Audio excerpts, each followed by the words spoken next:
Laura Thorn, hello. How are you? Hi, I'm good. How are you? I'm very good. I want you to sum up the Amsterdam pre-party in 3 words. How would you describe it? Oh, 3 words. Only three Okay. words. Fun, amazing, exhausting too. Did it feel like Eurovision had kicked up another gear? Did it feel like you'd gone from second gear into third gear? Yes, exactly. It's exactly that. It was so fun. I mean, it was the first time that I met all of the other contestants. Well, not quite all of them, but like 30 out of 37, so that's quite a That's a lot. lot. That's a lot. And that was really great. I met a lot of media people and the fans. Like, the fans are so cool and so nice. So yeah, it was one big dream. Well, you are now firmly in the Eurovision swimming pool. There is no getting out of the pool until the grand final in May. We are going to find out all about you representing Luxembourg. You are listening to the official Eurovision Song Contest podcast.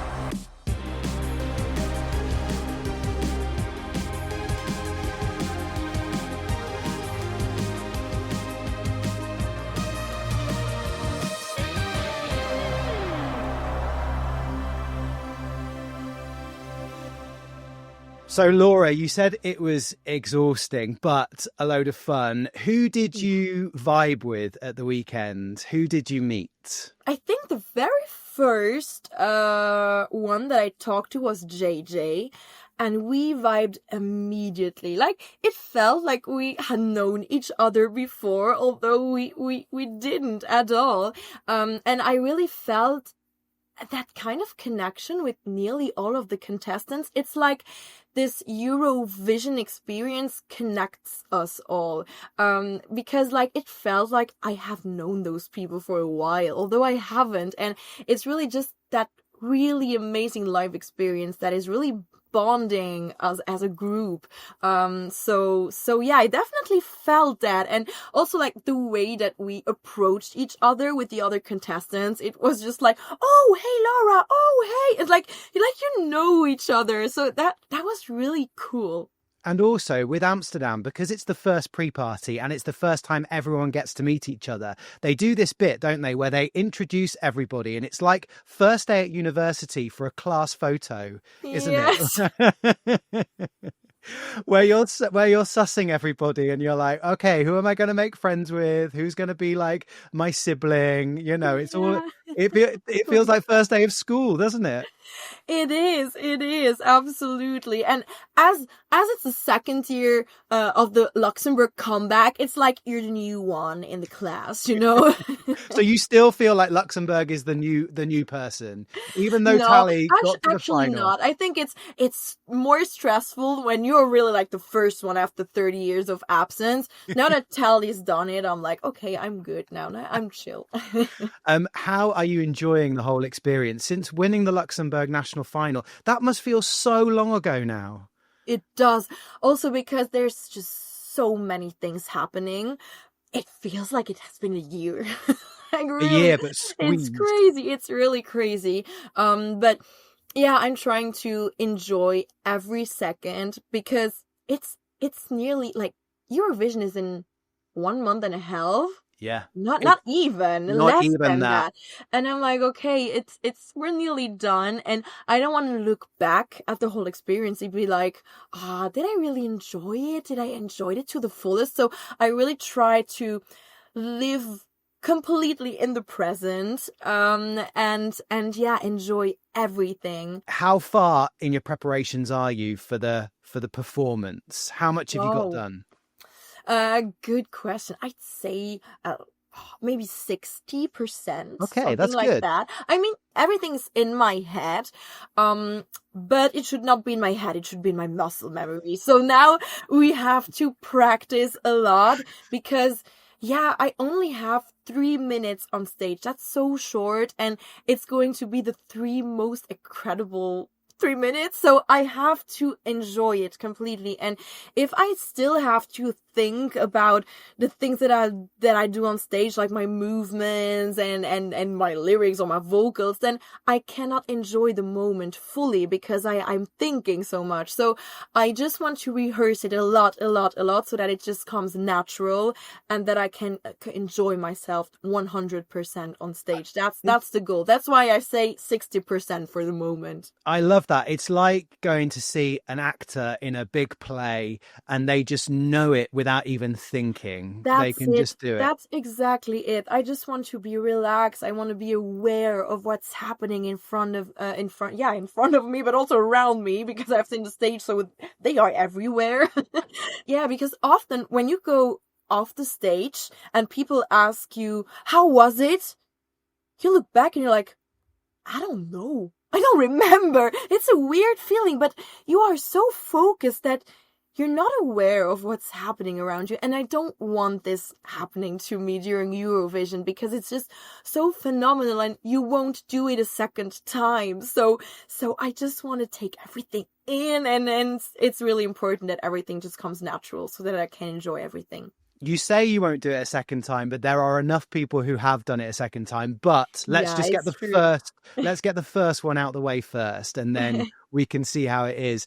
At the Amsterdam pre-party, it must have been amazing to sing the song in front of that audience who, by this point, know the words, right? They know they're singing it back to you. They're lip syncing it. That must have given you goosebumps. Yeah, it's crazy. It was so cool. I didn't expect such a crowd, actually. I know that there were going to be many people, but I wasn't expecting like 7,000 or whatever it was. It was just crazy. It was actually the biggest crowd that I ever had. So yeah, 7,000, it's more than we had at the Luxembourg Song Contest. So it was crazy. But what's always a little bit sad is that when you have those in-ears on, you don't hear the crowd. So I could see them lip sync my song, but I couldn't actually hear them. I was like, oh, should I take one off? Because I don't want to hear what's going on. But it was amazing. And what's crazy is that, there's not many people who speak French, but they were singing the whole song, like not just the na na na na na na, but everything. And I was like, wow, this is crazy. Has it always been a dream to do something like this, Laura? Yes, absolutely. I always wanted to be on a big stage and have a crazy life experience. And I didn't know that it was going to be Eurovision. It turned out to be Eurovision. But it was definitely a big dream of mine to have something crazy like this going on. And I didn't expect it to arrive so early, actually. It's happening so early for me. I'm really, really lucky. I would say that a couple of years ago, you wouldn't have been able to do this for Luxembourg. I'm so in luck. Like, it's the second year that Luxembourg is back at Eurovision, and yeah, it's like fate. And this whole thing kind of just came to me. So it's crazy. And also, it is right. You correct me if I'm wrong, but it's 60 years since Luxembourg won with another song with Poupée in the title, right? Yes, exactly. It's been 60 years that France Gall has won the Eurovision Song Contest for Luxembourg. And my songwriters didn't want to just write any random Eurovision song. They wanted to write a song that matches Luxembourg. And yeah, what better way to do it than with an homage to such an iconic victory than France Gall. So yeah, that was definitely the plan. We wanted to have that kind of historic aspect to the song to remind people of the history of the participation of Luxembourg in this contest. But at the same time, we kind of wanted to show like evolution of society, I guess, with the lyrics of the song, because it's, as you said, it's about a doll. Basically, like 60 years ago the doll was controlled by the outside. Like, the definition of a doll literally is that it has no life, so it has to be manipulated in order to work and to move. And in my song, It's the doll that takes the power and that finally has its own life and its own voice, and that can act on its own. So that's kind of the message and the story behind the song. It's interesting because we have that bridge that goes back to the past, and that little like nostalgic and historic aspect. But at the same time, there's the lyrics that are very anchored in the present. So I think there's so many cool layers to the song. I absolutely love that. And also that song back in 1965, I mean, we weren't alive then, but from what I've always read is that song was way ahead of its time. So it Yeah, was a really apparently. fresh sound for Eurovision back then. Exactly. Yes, it was very up tempo for that time. And I think they even wanted to take it out of the contest because it was too ahead of its time. And then it won, and it was very like revolutionary, you know. So yeah, there's so many cool like stories to that song. I love that. If you were wearing a cap right now, you'd like do a little nod to the 1965 entry, wouldn't you? Be like, Exactly. yep, this is the France Gall back in the 60s. Laura, you have to, like lots of Eurovision people, you have to juggle Eurovision and your day job as well, and your day job is amazing. Can you tell everyone what you do? So I'm a teacher at the conservatory here in the south of Luxembourg, and I teach music theory, so solfeggio, basically the one thing that everyone hates about music, like solfeggio. Every kid does, like nobody likes to go to that class. Well, I'm that teacher. I'm the bad one. I'm the one nobody wants to go to. But I try to be the nice solfeggio teacher, so that I don't traumatize people. So what's that word? Because I haven't heard of that chord. I haven't heard of that before. You mean solfeggio? Yeah. It's like music theory, you know, like learning the notes, learning the rhythms, like learning how to read music, basically. And then I also give vocal lessons. So I'm a singing teacher and a music theory teacher. Are your students going to have a watch party for you in the semi-final? Yeah, I hope so. Many of my students wanted to come to Basel, and I was like, you know, it's not that easy, unfortunately. There was even one parent asking me if there was a bus going from the conservatory to Basel, and I was like, I don't know if that's gonna happen. The Laura Thorn bus. I love it. Get it sorted. Get your face on the side of it as it's driving down. And name on it. Yeah. No, just Thorn, not even Laura. Like Yeah. Thorn on one side. Yeah. Like, Exactly. and then your face on the front of it as well. That would be amazing Like with all your students. Yeah. Oh, that's so nice that they're all behind you and they wanted to come and support you. Definitely. That must warm your heart. Yes, definitely. And also like I mean, my colleagues and everyone is supporting me. This is so cool because I never have to worry about, oh God, I have to miss one day. They are all supporting me 100% and finding solutions, and I'm trying to give that back to them and to miss work as less as possible. And I've managed to, like, 1 week ago, if you had asked me 1 week ago, I could have told you that I haven't missed one single day of work.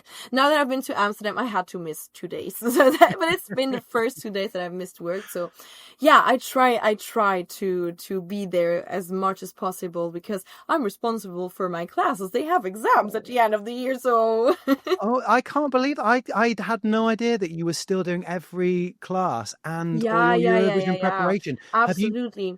Well, it's my first year teaching. So I definitely want to show them that they didn't make a mistake hiring me, and that I'm someone you can trust and someone that tries to make its best. So that has definitely been my goal, and yeah, they are giving it back to me by supporting me 100%. So I think it's a give and take, you know. Oh, I love that. I love that everyone's so supportive of you. And I assume all your family are right behind you as well. They can't believe you're doing this, right? Yeah. My mom, she's so funny because she follows everything more than me.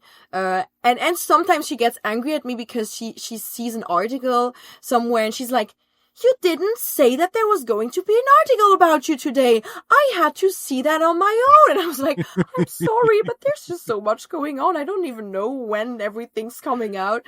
So yeah, every day she sends me some interview, something about me. And she's like, you didn't tell me. Oh, that's so sweet. Yeah, it's so cool. It's so cool. Everyone is supporting me 100%. I heard also that you are a massive fan of musical theatre. Is that correct? Yes, it is. What is your favourite musical, Laura? That's the worst question. Okay. Let me rephrase it then. So if you had to take a friend who had never seen a musical or hated musicals to a musical to prove how amazing they are, what would you take them to?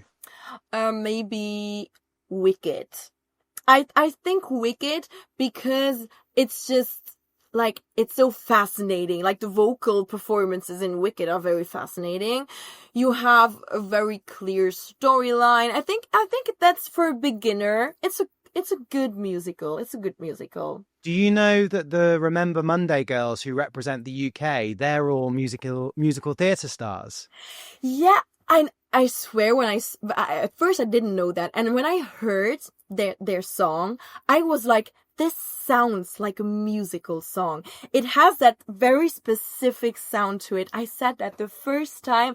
And yeah, and like musical performers are for me really the greatest performance because it is so hard. It is so hard. You have to sing, you have to dance, you have to be in character, and everything has to seem natural, and it is so unbelievably hard, and it seems easy. And when it seems easy, then you do a good job. Well, yeah, it's crazy. It's really, really crazy. And also, we've got an opera singer. You've mentioned him already, but JJ. I was fascinated by his performance in Amsterdam because, like, in fact, I was in luck because I performed ninth place. So I had a lot of time to go to the audience afterwards and watch the rest. So as soon as I was finished, like, I ran up and I tried to watch everything. And when he sang, I was mesmerized. I was like this for 3 whole minutes. I've got to ask, what is your earliest Eurovision memory? I have memories of myself when I was little. We watched the Eurovision with my parents. It was the night that we were all in front of the TV, making our little rankings and everything. It was always so fun. But I don't have a specific song in mind. But from previous years, I know that, like, I have a great admiration for Lara Fabian, for example. Okay, so yeah. That's definitely a personality that is in my head, and I would love to meet her, actually. And then another song that's just stuck in my head, but from not so long ago, is Shum from Goa. Oh, it doesn't want to go away. It's been, 4 years? It's still there. It haunts me. And I love that song. It's so cool. It sounded kind of like from the future. And when I heard it the very first time, I was like, I don't know what you think about this. And I listened to it again and I was like, and then again and again. And then I couldn't stop listening to it. And then I was like, well, I guess I really like it. You need it as your hype track, before you do any performance, like to get you in, like a boxer before a fight or a runner before a race. You need a hype track. Maybe Shum or like is yours. When you get up in a bad mood, you listen to this and it's going to be all right. Yeah. Or when you have to do that sprint as part of your run and you get the endorphins flowing, that is the song to do it. Exactly. The other thing that we love about Eurovision is the fact that countries like Luxembourg and Malta and San Marino, which are some of the smallest countries in Europe, get their moment on the big stage. Do you feel like you've got the whole of Luxembourg behind you? Yeah, absolutely. I mean, it's really big for us because it's the second year that we organized this and that Luxembourg is back. So of course, like everyone is watching, everyone is following it. So yeah, I definitely feel like I have Luxembourg's back. Between now and Basel, what else do you have to fit into your schedule? How's it looking for you? Well, we have the other pre-parties. So next weekend we go to London, and then after that we go to Madrid. And then, between that I have dance rehearsals. My choreographer is coming back to Luxembourg in 2 days. So we'll have like 3 very intense days of rehearsals.